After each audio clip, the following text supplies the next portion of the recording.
Here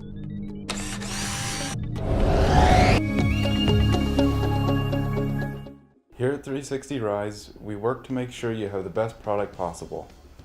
To do that, we have to create firmware updates for your 360Penguin. We want you to have full control in order to make the best videos and images possible. Since our camera has onboard stitching, our goal is to make the stitch line as unnoticeable as possible. This new firmware blends this line even better than previous versions.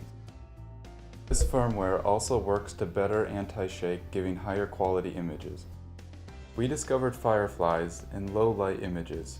This update looks to remove these, giving you better low light imagery. We are always looking to better the 360Penguin, so be on the lookout for future firmware updates. Now go out and shoot amazing 360 content.